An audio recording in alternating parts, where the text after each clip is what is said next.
像这一个礼拜，接下来这个礼拜是考试周哦，因为子弹当建成国中考试，我想高中生是不是也有考试？高中，你们这个好像有什么高中生？好，大学生可能会不晓得你们是这种。总而言之呢，考试的时候哈，我想社青也是一样，可以回忆一下，考试卷上面，你们还记得吗？有哪些试题？考试卷种类，试题的种类有哪些？选择题，还有呢？是非题、填充题、问答题。好。我有听到的，就是还有个复选题啊。你们现在要多选题啊，还是复选题？牧师那个时候，牧师的年代啊，好像牧师已经很老了。那个复选题，我在大考的时候，我最怕碰到复选题，因为我不晓得现在的复选题的计分方式，但是我们那个时候的复选题是有倒扣。点头的都是这一辈，你们现在有倒扣吗？现在没有了。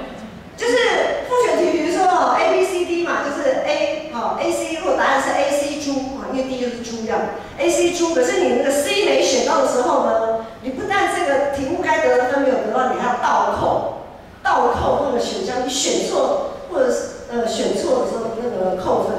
所以那个倒扣就是，那我们说要倒扣到什么时候？倒扣到0分。好，所以很多时候我们那个因为复选题你又有倒扣的这种情况，变成你不能乱猜。不能说好吧，我随便猜一个，反正猜错也没关系。可是当有倒扣的时候，猜错就很有关系。以前牧师就是最怕碰到那种复选题，这就是因为书读得不够透彻，所以呢会有那种很怕倒扣的情况。我不晓得你们很怕做怎样的题目，好像每一个人都有他所比较难掌握的那样子的一个考题这样。我想我们一生当中都有很多的考题，包括选学校，学校可能不是你们的考题啦。通常学校应该是要等到大学考大学，你们可能才会面对，因为国中、国小就是学区嘛。就算要跨学区或者是读私立学校，也不是你们在烦恼的，是你们的父母在烦恼的。好，然后呢，到了高中考高中，你就是多少分你就上什么高中嘛，通常也不会有太困难的选择。那到了大学就开始选学校、选系所，因为区域的不同，可能在台北，可能是台北以外，整个台湾，或者甚至于有人要到国外去留学的，就是当我们渐渐成长，在选学校选科系就会变得很复杂。然后呢，在毕业之后就选择就业，在就业工作的时候呢，就会选我是要给人家请当雇工，还是呢我自己做就小本生意，我自己做老板，或者是我要什么时候转换跑道，因为转换跑道也是一个升迁的一个过程，那或者是再更往前一点，就是可能是什么时候要选择退休，退休金可以领多少等等之类的，我们都会去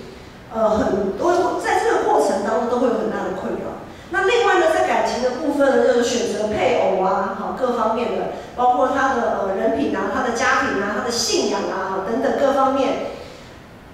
都有很多的选择题啊。我们都面对很多的选择题，包括你面对一个跟你话不投机半句多的人，可能是你的同事，那可能是你的同学，面对这样子的人，你要选择跟他维持怎样的一个关系？维持一个他走他的，我过我的独木桥，他走他的两宽道，可以跟我们讲反，反正就是他走他的，我走我的，还是说我们维持一个好像点到即止或者点头之交的关系？我们到底要维持到多深的这个关系？其实也不断在我们的心里会有很多的选择，会有很多的选择。好，那在这么多的选择当中呢，会充满很多的困惑、不安、煎熬。总之一句话就是，我们会可能很容易会陷入一个负面的情绪。但是我们都知道，当我们的有情绪的时候，心情不好的时候，是最不应该做选择的时候，因为往往在那样子的一个情绪底下所做出的选择，都大部分都不会是自己真正想要的那个选择那个答案。好，我们通常会依赖自己过去的经验跟当下的情绪去做选择，去做判断。当然，现在网络很发达，我们在网络上可以 Google 一下就可以知道说，光是选择美食就有很多的评论，对不对？去哪里吃东西要先看一下评论，说，这家的美食大家觉得如何，或者是找医生啊，去医院都有很多资料可以查考，或者是找人谈一谈。总而言之，在这么多选择的过程当中，我们会利用身边许多的材料来提供自己有一个可以依循选择的一个方向。选择的过程是很痛苦的，是很煎熬的。可是往往我们要等到事过境迁，这件事情过去之后，然后回头看，才会发现这个事件的可贵。特别是当你在一个很难的一个选择题过程当中，如果你有持续的祷告，然后当你回头看的时候，你才会发现说，哇，原来上帝是要带我走这一条路是对我是有非常大的好处的。如果我们有这样子一路的寻找上帝的旨意，当我们回头看的时候，就会发现可贵的地方。历代志就像是一本回忆录，历代志就是以色列历史的一本回忆录，它像是以色列历史的一个倒叙者，也像是一位旁观者。我们在读历代志的时候，之前牧师有讲到，它里面有许多的材料都是来自于我们读过的撒母耳记跟列王记。那为什么有些材料它放进去，有些材料它没有放进去？就是因为历代志是它有维持一个轴线，它在选材的时候，它有依据一个轴线。什么轴线呢？这个轴线就是敬拜上帝的蒙福，远离上帝的遭灾祸。所以他依着这样子的轴线来选材，目的是要给那些正被掳归回、要重新建造上帝国度、建造圣殿的那一群以色列人，能够指出一个方向。历代志的作者，他写作的目的，他的读者是一群被掳国家败亡之后被掳走，然后再回过头来回到自己的故乡，重新建造圣殿的那一群人。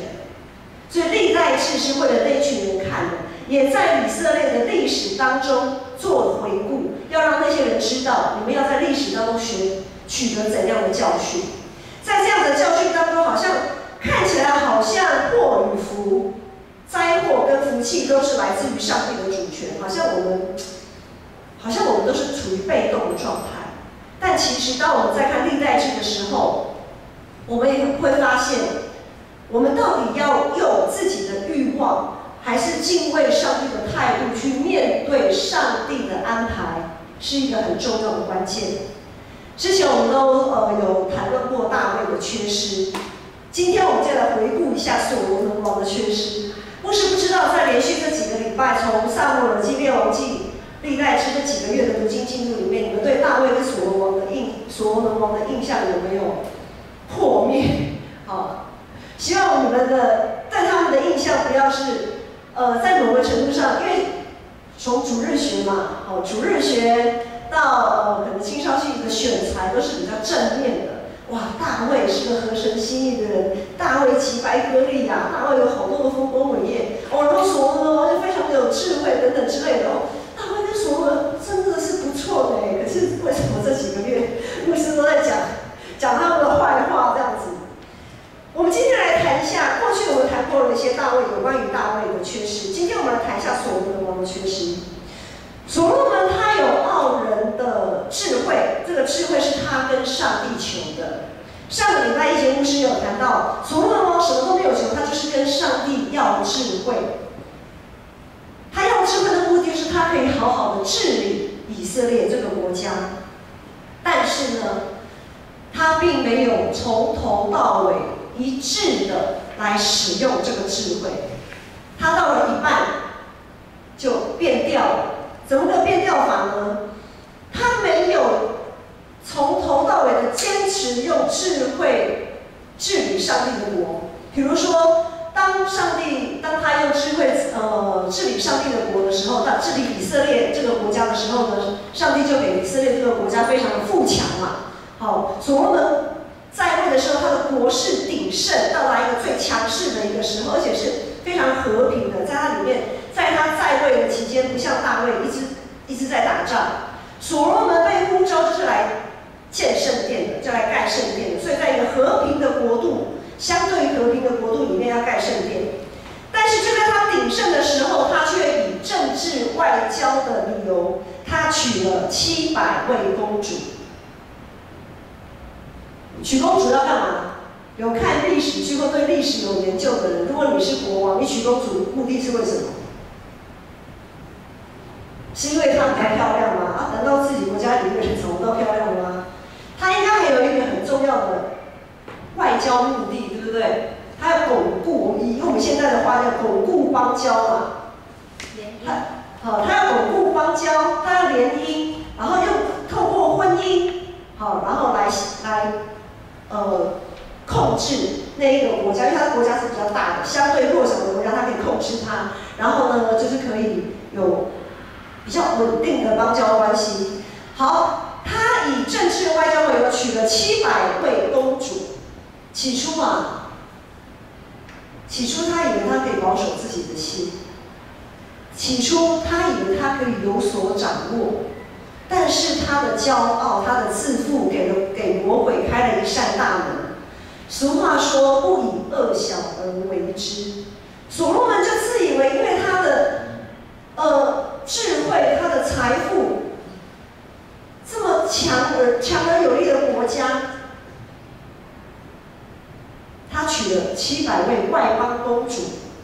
然后呢，最后我们知道圣经的记载，我们不知道他什么时候开始远离上帝的。但是呢，我们知道最后所罗门为了这些外邦公主，因为外邦公主都拜他们自己的神明嘛，他就为了这些外邦公主盖神庙。700个外邦公主盖神庙，盖起来是蛮不得了的一个数字的。它的密度，就是它那个神庙对于耶路撒冷，对于以色列这个国家来讲，这个密度是，因为王宫都在耶路撒冷嘛，这个密度其实是蛮高的。好，于是呢，所罗门他就远离上帝了。这个是我们在看到当所罗门的智慧不再替信仰群体效力，不再替上帝建造上帝的国度的时候，以色列王国就走向分裂。在这个过程当中，我们没有看到任何的臣子向所罗门提出谏言。当初大卫他在做错事的时候，有先知拿单向大卫进谏，对不对？谏言说就是拔示巴那个事件，那你怎么可以这样子对不对呀？但是所罗门我们没有看到这样子的影子，没有听到这样的声音。为什么所罗门时代没有人向他进谏呢？有可能是因为本身这个王就是太有智慧了。我们的身边的人可能会觉得说啊，我们真的是我们的这些谏言真的是端不上台面了，算了吧。那也有可能有人感受到所罗门不想听他们的话，觉得讲了也没用，那就不要讲了。这些反映出所罗门没有用敬畏、谦卑的心使用上帝的智慧，他完全听不进谏言。于是，当所罗门儿子罗波安继任王位的时候，原本大一统以色列王国的内部早就是各唱各的调，大家都自己做自己的，没有人要再去管什么所罗门王说了些什么智慧的话，因为他做了许多根本不合神心意的事。当他的儿子罗波安继位的时候，以色列王国内部已经各唱各的调，已经是一个即将分崩离析的国家。所以呢，罗波安他当然会延续着他父亲所罗门在晚年那个骄傲自负的态度来治理以色列王国。所以罗波安成为压垮以色列统一王国的最后一根稻草。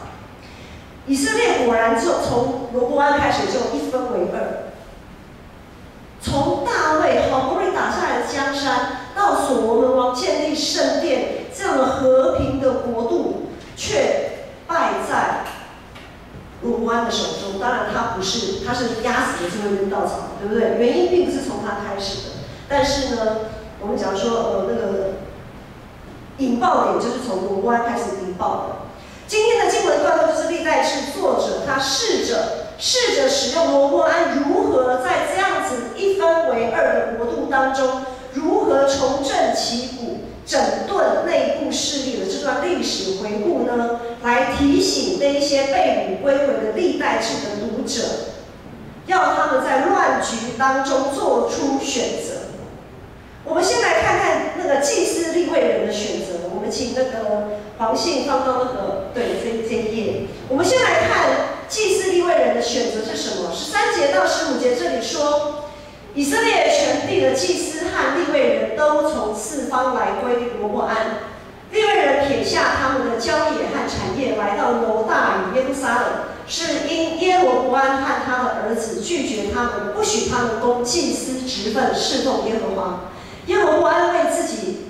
为丘坛、为鬼魔、为自己所铸造的牛犊设立祭司。好，我们在这段经文里面会看到两派人马，一派是跟随上帝，愿意跟随上帝，却要放下自己的欲望的罗伯安。怎么说呢？因为以色列大一统的王国从这个时候开始一分为二，罗伯安是在南方。他的势力范围比较小，充其量就是两个支派。但是呢，北方有10个支派都是耶罗波安在我们讲的政治上的角力，北边有10个支派，很大的领土都是归耶罗波安。但是呢，罗伯安跟随罗伯安的祭司利未人呢，都撇下他们的郊野产业，来到犹大与耶路撒冷，就是本来属于耶罗波安势力范围的这10个支派的一些祭司利未人，他们愿意放弃自己的产业，愿意放弃自己的好处，到南方来归罗伯安。我想我们在选择的时候，我们会放弃比较大的利益吗？照理讲，北方10个支派土地领土比较大，我们会选择放弃我们既有的比较相对大的好处，来归我们讲不好移民好了，来移民到比较小的国家呢？通常这不太会哦，通常都是台湾移民到美国去，很少有那种美国人移民到台湾来。对，我们以移民的那个统计数字，比较大部分的人都是选择要移民到比较大、强壮、强盛的国家。好，可是在这里我们会发现，一边是愿意放下自己原本所拥有的好处，愿意归向罗伯安，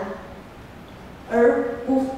不归向耶罗伯安，因为耶罗伯安是怎么样？耶罗伯安怎么对待那一些敬拜上帝的祭司利未人？耶罗伯安他为自己设立丘坛，他在北国10个支派的领地里面，为那些鬼魔设立丘坛，祭拜偶像，而且呢，他还另外自己就设立了祭司。祭司是从亚伦支派，是上帝的诫命律例典当中，是从利未人亚伦这个支派才能被承接祭司利未的职分。但是耶罗波安他根本就不甩上帝，他根本不管上帝在说什么，他自己当老大，他自己来设立祭司利未。好，如果是我们要选哪一个？好，这是一个问题。在我们使用 Google 定位的时候，我不晓得大家特别有开车的，或者有骑车也一样啊。当我们在一个路口，特别是在一个路口不晓得要向左转、向右转的时候呢，我们要 Google 定位 ，Google 查。好，我现在要往哪走？牧师最讨厌 Google 说一句话。牧师最讨厌 Google 说向东南走，或者是向西北。往西北怎样？我心想，我就搞不清楚我现在在哪里，你还叫我往东还往西北？你为什么不直接告诉我往右往左，不是很简单吗？就是我们在搞不清楚自己到底站在哪一个定位基准点的时候，我怎么选择呢？通常我们在这种情况下，就只能先选择一个自己看得顺眼的，或自己比较 OK 的道路就这样子弯过去，先弯过去再说，然后再看那个 Google 定位会怎么样再带领我们嘛。好，再做调整嘛，就只能这样子嘛，在那个当下只能这样。所以即使有道路指引系统的这样的情况下，我们仍然会质疑自己是不是有走对路。即使我们常常在祷告的时候，我们也会怀疑说：上帝，你要我选的是这个吗？你要我做的决定是那一个吗？我们也是会在选择的过程当中也是会疑惑嘛。但是呢，我们不能把这个疑惑就好像就当作是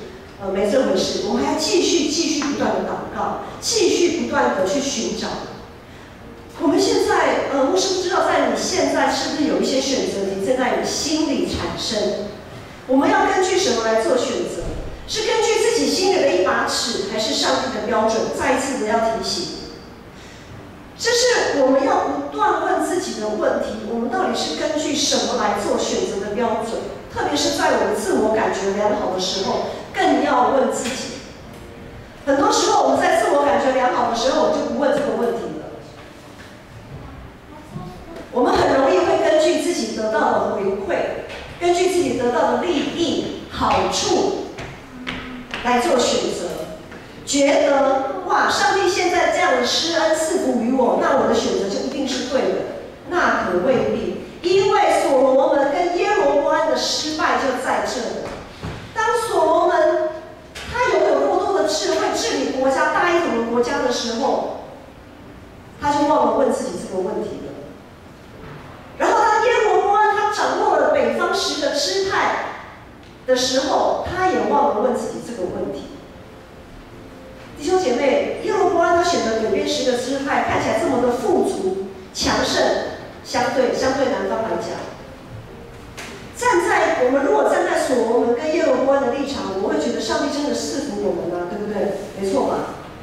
所罗门有这么多老婆，我现在要娶一个老婆都很困难，他娶了700个公主，300个妃嫔，总共1000个老婆。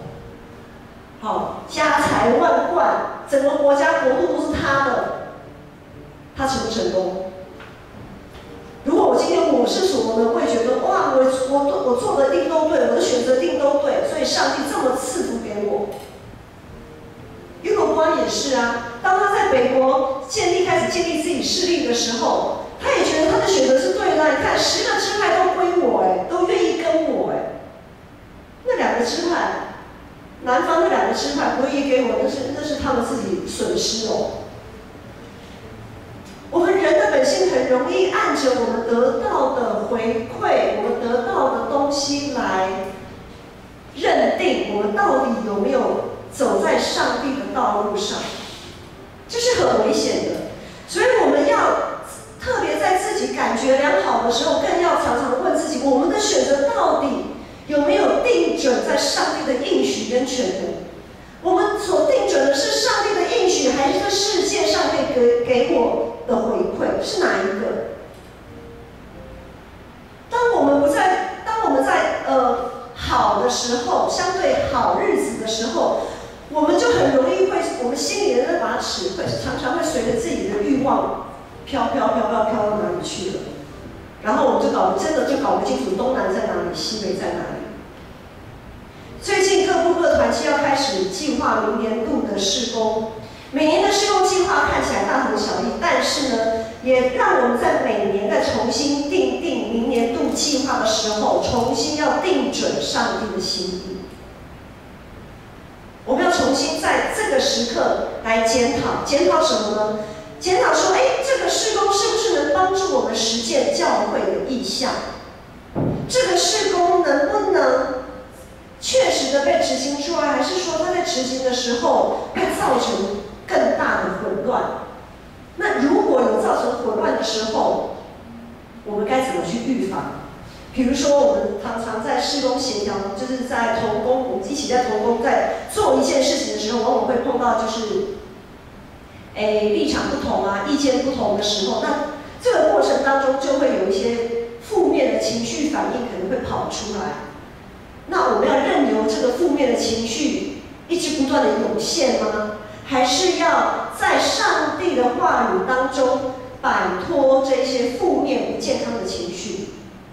然后我们又该如何在上帝的智慧里面来终止一切破坏性的谣言？教会有很多谣言，而且现在的谣言、假消息、假讯息比以前更无法阻挡，因为网络那个 LINE 一键按下去，哇，这个以前如果我要传给100个人，我还一通一通打电话，现在不用了。我只要一个按下去，100人同时都可以收到，然后在带回来回去的时候，那个讯息来来去去的时候，哇，那个加油天数又很可怕。我们要如何来终止所谓谣言止于智者？如果我们真的拥有上帝的智慧，我们就能去分辨，我们就能去分辨，去停止这一些谣言的散播。在雅各书里面说到，舌头是永不禁止的邪恶。当我们在教会，当我们在工作场域、在学校、在各个地方，我们一起建造我们属灵的殿的时候，我们很难去控制别人的嘴说出什么话，但是我们可以控制自己的耳朵，我们可以保守自己的心，要怎么去听这一些话？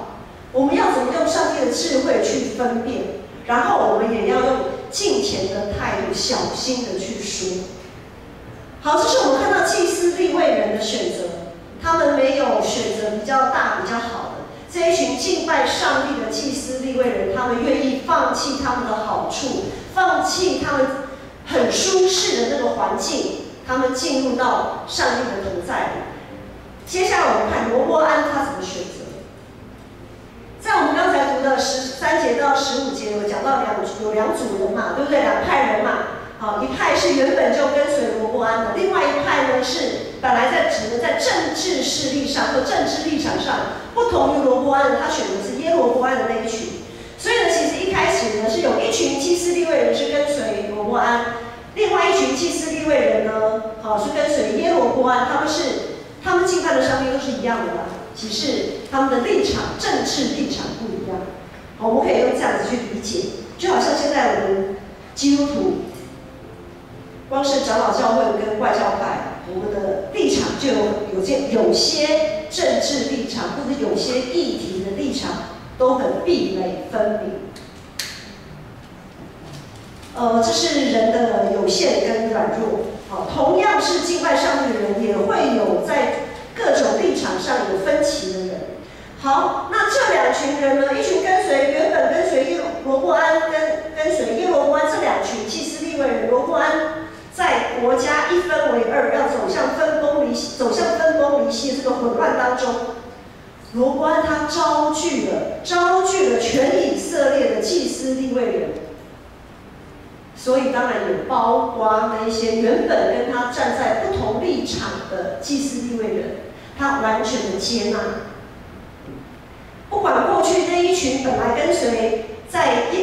政治立场上比较是倾向耶罗波安的那一群。他全部的都把两群接纳合为一群，他愿意接纳与他不同立场、原本跟他不同立场的人。那我们呢？我们也是一群敬拜上帝的子民，我们愿不愿意去接纳跟我们在各种政治立场或者是一些公共议题上不在同一阵线的人，我们愿不愿意？我们愿不愿意这样去做？耶稣说：“你们中间谁有100只羊，失去其中1只，岂不尽力将它寻回吗？”我们的社会，不论是在教会也好、家庭也好、学校、职场，充满着混乱的人际关系，充满了许多复杂的人际关系。如果我们愿意将自己一些负面的情绪、那些混乱的选择交给上帝，如果我们愿意在上帝里面寻求饶恕跟安慰，愿意在耶稣基督里寻求宽恕别人、接纳他人的力量，其实我们所得到的祝福就很大。就像罗波安，他愿意在上帝面前谦卑自己，尽弃前嫌，接纳那些原本与他立场不同的人。在16节、17节。这段经文说，以色列各支派中，凡立定心意寻求耶和华以色列上帝的，都随从利未人来到耶路撒冷祭祀耶和华他们列祖的上上帝，这样就兼顾犹大国，就是上帝就兼顾犹大国，使所罗门的儿子罗波安强盛3年，因为他们3年遵行大卫和所罗门的道。为什么只兼顾3年，不是4年、5年、6年？因为这3年，人的坚持度真的是有软弱有限了哈。这3年他们都遵行大卫跟所罗门的道，意思是说他们都遵行大卫对上帝的敬虔，还有所罗门还没有扭曲，他还没有辩解之前的智慧，他们都遵行这样子的道。所以在经文里，我们看着因着各国、全国各派系祭司利未人的合一，因着祭司利未人在上帝面前不再分党节，不再分派，因着他们的合一，所以吸引了更多人愿意立志，用坚定寻求的态度走向上帝。然后上帝就使罗波安所治理的这个国家强盛，这就符合我们历代志一开始所说的那条轴线，就是敬拜上帝蒙福，远离上帝遭灾祸。在人的社会当中，包括教会之所以会混乱，不是因为环境，而是因为自身的欲望。许多的难题都跟人有关。所谓有关系就没关系，没关系就有很大的关系，大家有听过这句话吧？可是这句话听起来有没有道理？听起来真的蛮有道理的，因为大家都是这样子。可是这句话有一个陷阱，这句话有一个陷阱，就是我们如果只寻求人跟人之间的关系，就容易陷落在骄傲、论断跟结党的危险里。因为人跟人之间会有好关系，就是我们讲说同温层。当同温层聚在一起的时候，当然说的都是自己爱听的话。然后呢，有自己的同温层就会怎么样？相对就会拒绝其他不属于自己这个立场、这个同温层的人，那个线、那个隔阂就出来了。可是圣经叫我们不可以结党，不可以论断。可是当我们很容易窝在一个同温层的时候，我们就容易结党，我们就容易论断，然后就开始有我们的骄傲就出来。有关系就没关系，可以换句话说，就是当我们跟上帝有关系的时候就没有关系；当我们跟上帝没有关系的时候，很多事情都大有关系啊。我们要寻求的应该是我们跟上帝的关系，众人跟上帝的关系。而不是只是在我们自己的人际关系、混乱的人际关系里面一直去寻找一个出路。如果我们跟上帝没有关系的时候，我们永远找不到那个出路，因为我们永远不晓得我们要选哪一个方向才对。所以，当我们愿意谦卑自己、以敬畏的心寻求上帝的智慧跟大能的时候，我们就可以分辨自己心里的状态，然后打破彼此之间的隔阂。在混乱的人与人的社会当中，走向一个新的秩序，那就是上帝国的秩序。这一年来，因为新冠病毒，还有最近的台海危机，中共的飞机一直在那边飞啊，一直在那边挑衅。其实不只是我们跟中国，其实全球在现在都处在一个关系上维持这个关系上的临界点。因为这个新冠病毒引起的这种国与国之间的那个界限越来越明显，每一个国家为了自己的利益没有错，我们自己的国家、人民、土地，我们要自己保守，但是也在这个过程当中在考验人的本性，在这个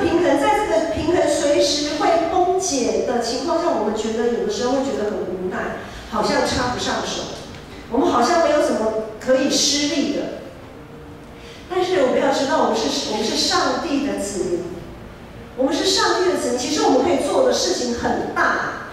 就在今天的经文16、17节，16、17节再一次的说，以色列各支派凡立定心意寻求耶和华以色列上帝的，都随从利未人来到耶路撒冷，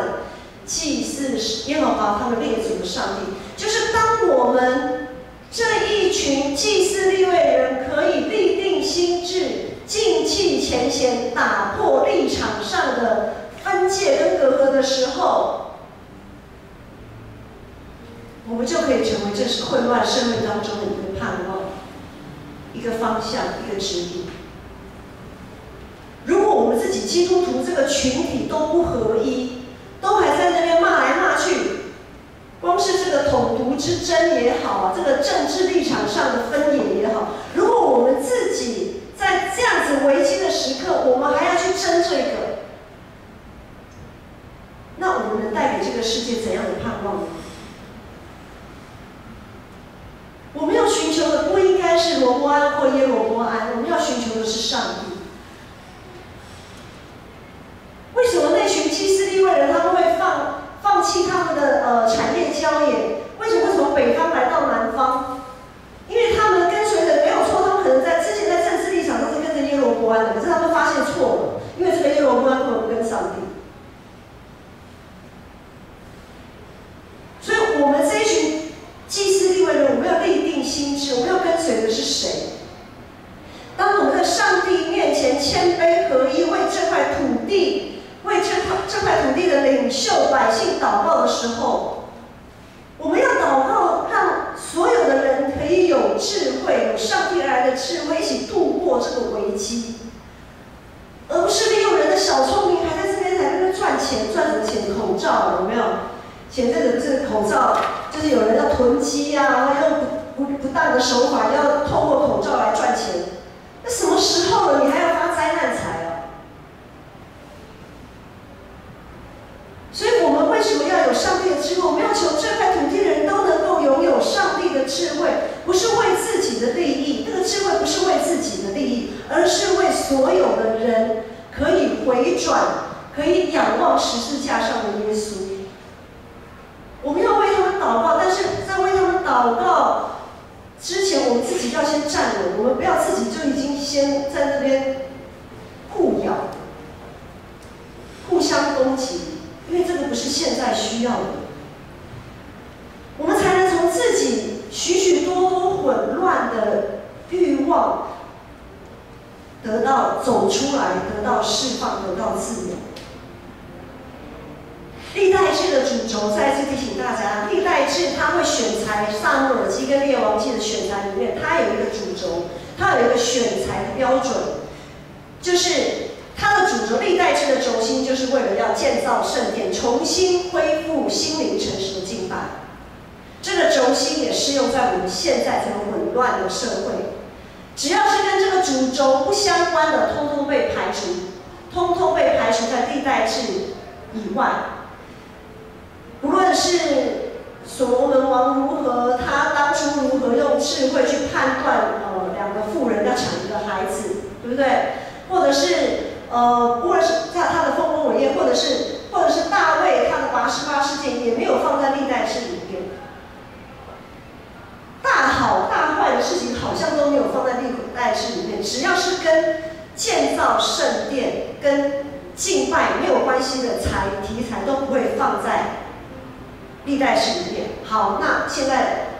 最后问题来了，当我们在建造我们属灵的殿的时候，我们要把怎么样的题材，把怎样的材料放在我们的生命里？因为上帝可以赐给大家有智慧去分辨怎么样的材料我们要取用，怎么样的材料，即便是那么富有，当所罗门把他的财富展现给示巴女王看的时候，那个部分我们能不能丢弃？能不能在上帝面前谦卑自己，丢弃说这些其实是上帝给的，不是我的。而我们要小心，我们的心不要因着那一些财富给挪移了。我们的定准，我们的判断标准是什么？我们要保留哪些？我们要哪些需要被那些材料需要被挪掉的？耶稣说：“当我们有彼此相爱的心，众人就认出你们是我的门徒。”我们有彼此相爱吗？我们有接纳与我们立场不同的人吗？爱是接纳，我们有接纳这些吗？